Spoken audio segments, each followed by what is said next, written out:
Bonjour à tous, je vais revenir dans cette petite vidéo sur quelque chose qu'on avait déjà vu dans notre premier chapitre de mécanique à propos des mouvements circulaires uniformes. On avait trouvé une formule de l'accélération qui était égale à v carré sur r multiplié par le vecteur normal. Alors, je rappelle que dans des mouvements circulaires, on invente une base de Freinet, et la base de Freinet, en fait, ce sont deux vecteurs particuliers. Je vais les dessiner en rouge. Ici, on a par exemple un satellite ou une planète qui tourne autour d'un astre. On a le vecteur tangent à la trajectoire qu'on note t, et on a un vecteur qui est dirigé vers le centre. Donc je vais le noter n flèche. Et ça, ce sont les deux vecteurs de la base de Freinet. Et on avait vu que l'accélération, je vais ici parler de par exemple cette accélération-là, eh bien l'accélération était selon la normale. Je vais la dessiner avec une autre couleur sur ce schéma-là. L'accélération était normale, c'est-à-dire dirigée vers le centre de la trajectoire, et de sens vers le centre. Alors c'est normal, hein. Si ici on a un satellite, ce satellite-là, eh bien il est attiré par la Terre par exemple, et donc la force de gravitation, elle est dirigée vers le centre de la planète. Donc il est normal de trouver, grâce à la deuxième loi de Newton, somme des forces égale ma, que l'accélération soit collinéaire à la force appliquée. Et donc on avait déterminé l'accélération. Donc ici je prends une vitesse assez faible, c'est-à-dire que la distance parcourue elle n'est pas très grande. Et puis sur le deuxième schéma, on avait fait ça en activité, on avait pris une vitesse 2 fois plus grande. Il parcourt 2 fois plus de distance. Eh bien on avait constaté que l'accélération, alors je ne sais pas si je vais réussir à faire 4 fois ça, bon ça fait à peu près un vecteur qui a cette longueur-là. Dans le cas d'une vitesse multipliée par 2, eh bien l'accélération était multipliée par 4. Donc l'accélération, elle est proportionnelle au carré de la vitesse. Ensuite, elle est inversement proportionnelle au rayon de la trajectoire circulaire. C'est normal, hein, si on a un cercle très grand avec un très grand rayon, le cercle, en fait, il ressemble à une droite. Et si la vitesse est constante, j'arrive pas tellement à le faire là, mais imaginez une vitesse constante, toujours le même v, eh bien c'est un mouvement uniforme, l'accélération dans ce cas-là est nulle. Donc quand le rayon est infini, on a un cercle qui ressemble à une droite. Donc c'est normal de trouver une accélération nulle si la vitesse est constante. Alors ça c'est vrai, cette formule-là, elle n'est vraie que pour les mouvements circulaires uniforme. Ça, c'est vrai lorsque le mouvement est circulaire uniforme. Et ça, c'est une formule qu'il est très importante de retenir. Alors, si maintenant le mouvement n'est pas circulaire uniforme, on va prendre l'exemple d'une comète, la comète de Halley. Alors, on a ici les positions de la comète de Halley qui ont été enregistrées entre l'année 1980 et l'année 1999. Donc, au début, la comète est en bas à droite, et puis vous voyez, en 83, janvier 83, juillet 83, etc. Donc là, il s'écoule, par exemple, entre le 1er avril 85 et le 1er janvier, là, il s'écoule janvier, février, mars, avril, il s'écoule 3 mois. Et puis ici, il s'écoule uniquement 1 mois. Donc on se rend compte que proche du Soleil, la comète de Halley accélère.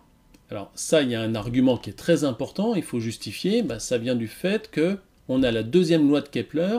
Si par exemple je regarde ce qui se passe entre le 1er juin 1987 et le 1er janvier 1988, donc il s'est écoulé 6 mois, j'espère que je ne dis pas une bêtise en disant 6 mois, pendant ce laps de temps, la comète, elle a balayé une ère qui est celle-ci.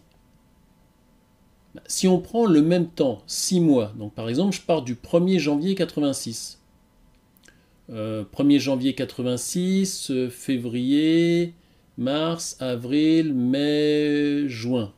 J'espère que je ne dis pas une bêtise sur le temps, c'est pas bien grave. Donc on est parti de là, et donc on balaye en fait toute cette ère-là. Eh bien pour que les deux aires soient égales, pour que S1 soit égal à S2, il faut évidemment que la comète aille plus vite quand elle est proche du Soleil. Alors, quelle est la différence sur l'expression de l'accélération dans le cas d'un mouvement qui n'est pas circulaire uniforme? Tout à l'heure, dans le cas d'un mouvement circulaire uniforme, on avait une accélération qui était égale au carré de la vitesse du satellite divisé par le rayon de la trajectoire circulaire multiplié par un vecteur normal n. Si maintenant je me place en une certaine position de la trajectoire de la comète, je vais par exemple me mettre dans l'année 84 et je trace le vecteur vitesse de la comète. C'est un vecteur qui est tangent, je vais le dessiner sans souci d'échelle. Je vais faire à peu près, voilà, je dessine un vecteur tangent, ça c'est le vecteur vitesse. Il est tangent à la trajectoire. Le vecteur normal, c'est un vecteur qui est perpendiculaire, puisqu'il s'appelle normal, c'est ce genre de vecteur unitaire. Donc on voit bien que l'accélération, elle ne peut pas être dirigée selon cette direction-là, parce que ça voudrait dire, si l'accélération était ainsi, que la force aurait pour direction eh bien, la même, puisque d'après la loi de Newton, la somme des forces extérieures égale la masse fois l'accélération. Et ça, en fait, c'est la force exercée par le Soleil sur la comète. Or, le Soleil, il n'est pas là. Le Soleil, il est ici. Donc ça veut dire que l'accélération que subit la comète, elle est forcément dirigée, alors sans souci d'échelle, je vais faire une accélération qui est dirigée vers le Soleil. On voit bien que c'est pas uniquement un vecteur, c'est pas uniquement dirigé selon un vecteur normal. Donc en fait, dans les problèmes en général de satellites, de comètes, d'astres errants, d'astres dans un système solaire par exemple, eh bien, on invente la base de Fresnel. La base de Fresnel, c'est la position, ici, c'est la comète, je vais appeler ce point-là C, le vecteur normal, n, et un vecteur tangent, t. Alors, je ne l'ai pas dessiné, le vecteur tangent, je vais le dessiner. Je vais le faire en noir pour rester cohérent. Voilà, le vecteur t. Et donc, c'est ce vecteur n, ce vecteur t, constitue ce qu'on appelle la base de Fresnel. Donc c'est différent de la base O, I flèche, J flèche quand on a affaire à une balle de tennis qu'on lance dans la salle de classe. Ok, donc maintenant, l'accélération qui est ici, en rouge,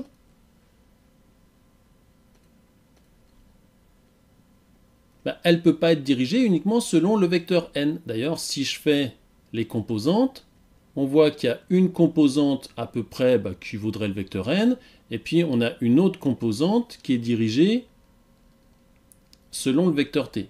Donc ce vecteur a, il se décompose en deux termes, un terme qui est collinaire au vecteur normal, plus un autre terme, alors on ne vous demande pas de le démontrer en terminale, qui est la dérivée de la vitesse fois le vecteur tangent t.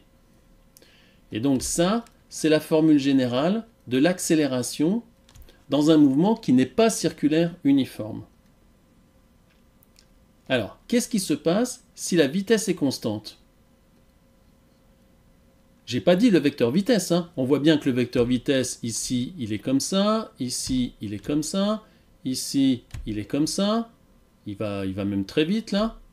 Et puis là, j'aurais même dû faire, j'aurais dû faire un vecteur plus petit, parce que la comète va moins vite, de moins en moins vite, etc. Et là, c'est là où la comète va le plus vite. Ok. Si la vitesse est constante dans un autre mouvement, pas celui de cette comète, eh bien, si la vitesse est constante, ce terme-là va s'annuler. Puisque la dérivée d'une constante, c'est 0. Et on retrouve notre formule de tout à l'heure. Lorsque le mouvement est circulaire, uniforme, alors l'accélération vaut v carré sur r. Ça, c'est une formule vraiment très importante. Et la plupart des problèmes, de toute façon tous les problèmes de satellites que vous traiterez en terminale, eh bien, il n'y aura pas de composante tangentielle. Le mouvement sera circulaire uniforme. Mais il est possible qu'on vous pose la question, et tiens, si le mouvement n'est pas uniforme, qu'est-ce qui se passe? Enfin, ou plutôt, si le mouvement n'est pas circulaire, qu'est-ce qui se passe? Alors, est-ce que c'est normal d'avoir une vitesse uniforme pour un satellite en mouvement circulaire? Eh bien, quelle est la seule force extérieure? La force extérieure, c'est la force gravitationnelle exercée par la Terre sur le satellite, par exemple, si on a affaire à un satellite. Donc je dessine le satellite. La seule force qui s'exerce, eh bien, c'est... Je ne vais pas la faire aussi grande. La seule force qui s'exerce, c'est la force gravitationnelle. Cette force gravitationnelle, est-ce qu'elle travaille? Quel est le travail de cette force gravitationnelle? Eh bien, il est nul. Pourquoi? Parce que la force, elle est toujours perpendiculaire au déplacement. Vous voyez que le satellite, il se déplace dans cette direction-là. Il a une certaine vitesse dans cette direction-là. Mais la force, elle est dirigée vers le centre. Et donc, elle est forcément perpendiculaire au déplacement à chaque instant. Donc, son travail est nul. Donc, la variation de l'énergie cinétique du satellite est nulle. Donc, dès qu'un satellite a un mouvement circulaire, alors sa vitesse est constante. Donc, ce n'est pas seulement mouvement circulaire uniforme, c'est le mouvement est circulaire, donc uniforme pour un satellite parce qu'il n'est soumis qu'à la gravitation. Voilà, avec ce petit complément, vous allez pouvoir faire l'ensemble des problèmes posés. À bientôt pour une prochaine vidéo ou un prochain cours en distanciel ou présentiel.